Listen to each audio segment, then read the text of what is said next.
in a hurry and convenient for ourselves, but we have to learn that patience is a product of suffering. Patience is a product of suffering. The definition of patience is this: patience is waiting for God to work in a difficult situation that causes you suffering. And it is waiting and enduring without complaint. Therefore, we should have an attitude to have faithfulness in waiting, have an attitude of prayer while enduring. Amen. Here in the book of James, he talks about how us as too many Christians today whine and complain about the inconveniences, the slight and minor afflictions in life. Ray Lewis says it like this: before anything great is really achieved, your comfort zone must be disturbed. I said, before anything great is really achieved, your comfort zone must be disturbed. Therefore, if patience is a product of suffering while we're patiently waiting, we must understand that suffering doesn't last always. Suffering is only temporary. Let me slip this sermon in a sentence and tell you that your temporary position is not predicated upon your predestined promise of God. Amen. Your temporary position is not predestined by your promise of God. Therefore, if any man be in Christ, he is a new creature. Therefore, if your comfort zone is disturbed, it's disturbed because your position is not there for a while, it's there temporarily. So while you're there, just keep waiting and patiently wait with long suffering, because he will come see about you. Amen? Amen. Here are 3 ways to allow patience to perfect you. In verse 7 of James, he talks about wait with long patience. He didn't say wait with a little bit of patience. He said wait with the long patience. Wow. Be patient comes from a compound long, which means macros, and temper, which means thymos. The idea here is that one should set their own temperament for a long run. Therefore, if we're running a marathon, we should be looking for the coming of the Lord, not the end of the race. Wow. Amen? Let me tell you this little story. There was a little boy who was forced out of his home when he was 7. He had to help support his family. At the age of 9, his mother died. At 22, he lost his job as a store clerk. He wanted to go to law school, but his education wasn't good enough. At 23, he went into debt to become a partner in a small store. At 26, his business partner died, leaving him a huge debt that took years to repay. At 28, after courting a girl for 4 years, he asked her to marry him, and she said no. At 37, on his 3rd try, he was elected to Congress. But 2 years later, he failed to be reelected. At 41, his 4-year-old son died. At 45, he ran for Senate and lost. At 47, he failed as the vice presidential candidate. At 49, he ran for the Senate again and lost. I'm here to tell you, at 51, he was elected President of the United States, and his name was Abraham Lincoln. Abraham Lincoln here had 44 years of long patience. In verse 7, here we see where Abraham Lincoln has been waiting for 44 years. Well, to us, 4 minutes is a long time. That's right. We can wait in line for the new releases of the Jordans. I know about this because I work at Nike. I see people all the time will wait for 2, 3, 4 days for some Jordans to release. I see people wait for the new iPhones to release. But when it comes to the patience of the Lord, when it comes to fasting and praying, we have a hard time doing this because we think that our prayers are instantaneous to God. But sometimes God needs to let us know that we have to be patient and wait. Here we see where Abraham Lincoln not only has to wait for 44 years, but he's tested in his temporary position. He's here, he's predestined already. To a person in the natural would seem that for 44 years, you would think after maybe 2 years, you would come to a place of completeness with God. But here in the story, it never even once talked about Abraham's religion. So maybe this is why for 44 years, he was not blessed as he thought he should. This leads me to my next point. In verse 9 and 10, don't complain or become bitter. Don't complain or become bitter. Amen. One of the greatest marks of this modern society is to grumble and complain. I'll talk about church folks, maybe not around here, but maybe somewhere else. When our pies don't get out for homecoming, we complain. When we don't get to sing our song on the Sunday that we sing, we complain. Maybe not around here, but I know some places where people get real upset about these little small things. But as believers, there is something wrong with complaining.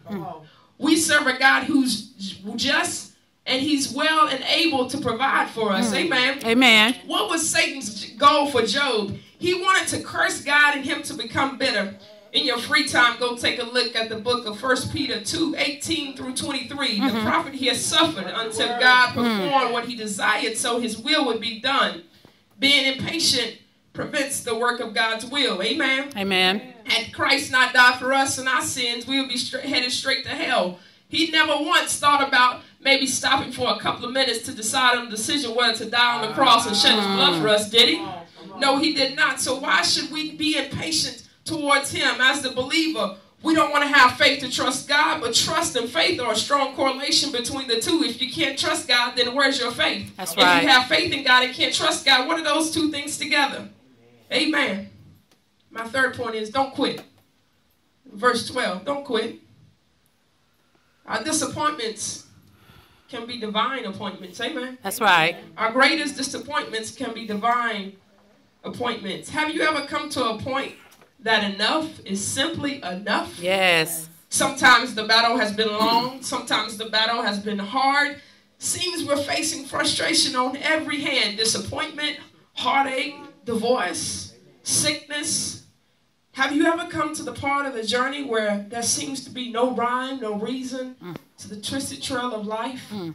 Where I was there with you. Let me tell you a little bit of my testimony. In 2011, on November the 8th, I signed my national letter of intent to play for the University of Maryland Eastern Shore. Well, that was my dream, to go and play on a full scholarship basketball for a university. Now, this wasn't just any dream, but this is the dream that I prayed for. Well, when you pray for things, you can have your own plan, but God has already predestined you for another plan. Amen. Amen. So I went down to the University of Maryland Eastern Shore. It was beautiful. Not as beautiful as Elon, where I go now, the fighting Christians. Amen. Even though we're not the fighting Christians anymore. But when I got there, everything seemed to be going good. It was where I felt that God wanted me to be. It was a beautiful place. I felt that that's where I needed to be. Well, summer went by. June to August, it was great. Grades were good. Team was good. The workouts were good. And then it all fell down. I came home. Took a little break. It was my birthday, and things changed when I got back. September was not the opening season, but it was our preseason where we started to work out and we started to pray and practice with one another. That all went wrong. I had teammates who weren't believers, and you can always rest assured that the unbelievers try to take over the believers. Amen? Amen. So while I was there, I had a roommate, and while I was there in the summer, she was the kindest, sweetest person that you could ever meet. She was a person where you could have a conversation with her. She would easily engage, and you could keep going for days and days. Well, that changed. One night, it was a Friday night. It was the last party I ever went to in my life. I'm already not a party person, so they was like, come on. I was like, okay, I won't be the sour one. I'll go. We got there, and things popped off. Someone got shot while we were there. Someone died right before our eyes while we were there. This was not good. So that began for a long journey. The season came, and this was headed about October. Well, I had been enduring things from the team. Bullying, hazing, date rape, drugs, all you could think about. I was at the party, I picked up a cup they had ready for me. When I picked it up, I immediately looked at the bottom of it. Guess what I saw? It was a drug. Clumped up. It was waiting for me. That's how the devil thought he was going to take me out. But I'm here to tell you, the devil can't take out somebody who's smarter than Christ. Amen? Amen. So from there on, I endured. I got sick twice. The second occasion, the first time I was dehydrated. The second occasion, when I went to urgent care, they told me I was looking like I was going to have a stroke. I looked at the doctor and I said, what? He said, well, you're showing symptoms of a stroke. So my coach immediately called on that Friday. They flew me out. Now, mind you, I'm not one to fly. I don't like flying. I never flown by myself. I was like, no, I think I'm fine. So I flew home. And when I flew home, it was very obvious. It was very, very obvious. The spirit, had already been thinking about whether to leave or stay. And so I prayed to God and I said, God, but if you want me to leave, tell me clear so I can hear your voice. Let me know that it's you that wants me to leave. So I came home, got checked out, got cleared, came back. Well, my parents didn't know that anything was going on because I didn't believe that I needed to tell them because God was there. They weren't. So when I got back, it was headed around October 31st, which is what we call the Hot Oktoberfest, which is where we played against each other, and my parents came down. Well, I waited till my parents got back home to tell them what was wrong. My mother's first instinct, which is the mother instinct, to run down to where I was. Well, where I was from here was 7.5 hours. Wow. So what was the worry in running down when 7.5 hours was a ride and God was already there? So I told her, I said, look, this is what's happening. I'm going to endure to the end of the semester. My first thought was to leave, and then I had to get out of flesh and put God back in it. I said, well, I'm going to stay. I'm going to finish out the semester. Why come here? At least spend some of their money for a semester and get some education. Let's not leave. Amen. So when I told my mom what had happened, I had already made a plan. I had already applied to Elon, had applied to University of North Carolina, Greensboro, and I had applied to Appalachian State. And my prayers were specific. I said, God, where you want me, let me know. Give me clarity. And he did just that. I was 1 credit short of going to Appalachian State. I was 2 credits short of going to the University of North Carolina, Greensboro. So there's your answer. Amen. I'm here at Elon now. Amen. But God had a plan in all of that. I was really, for a long time, angry and bitter with God. You probably wonder how can a person begin to minister or begin to go through things and they're angry and bitter.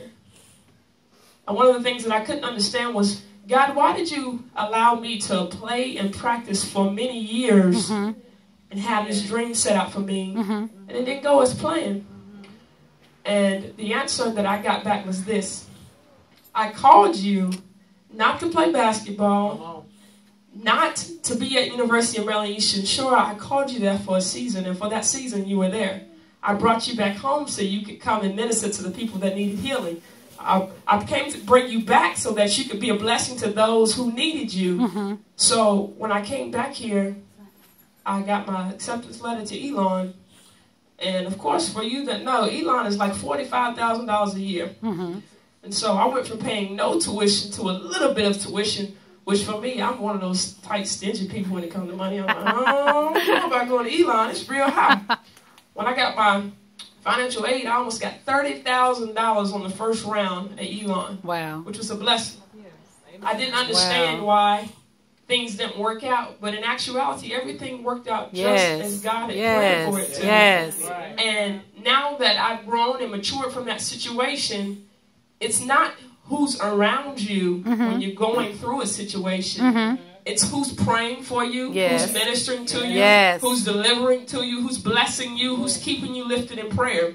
My mom often says, if you have about 2 or 3 good friends, you are in good company. Amen. And now that I've grown older, I have all older friends. And when I say older, I mean like 40 and above. And I don't have a problem with that because I know they're seasoned. They can pray. Wow. They can bless me. They can give me an encouraging word. They can give me advice. And through that experience, I learned how to lean on God.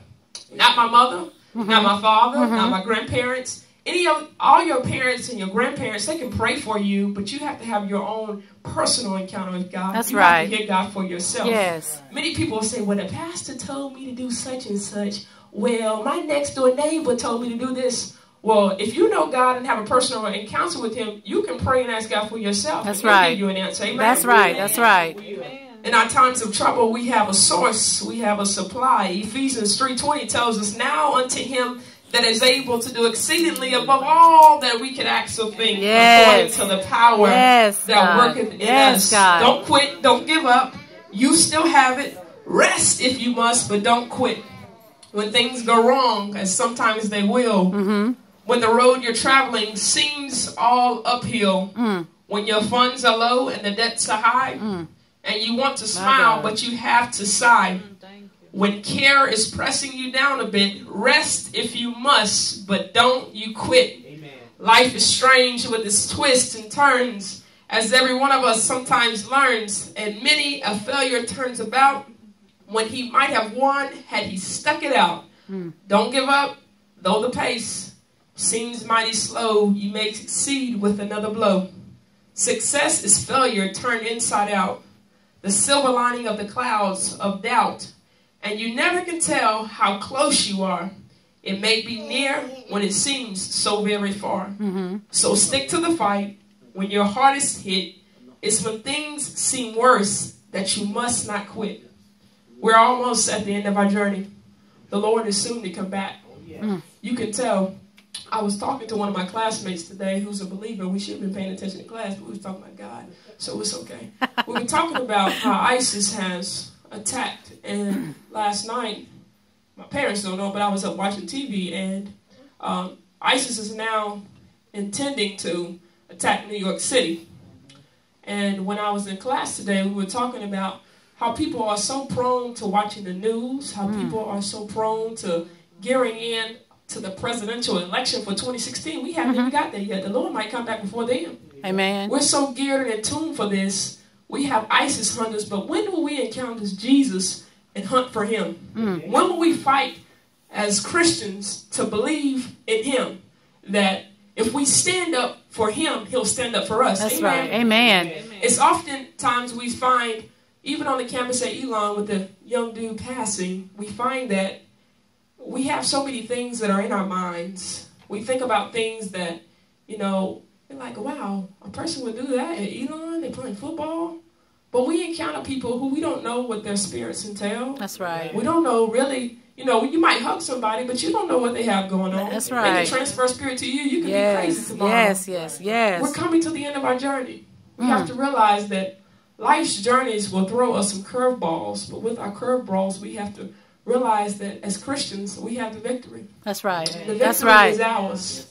He gave it to us on the cross. The victory is ours. Yes, you don't have God. to believe it, but don't Yes, quit. God. Rest if you must, but don't you quit. Whatever you Amen. do, don't quit.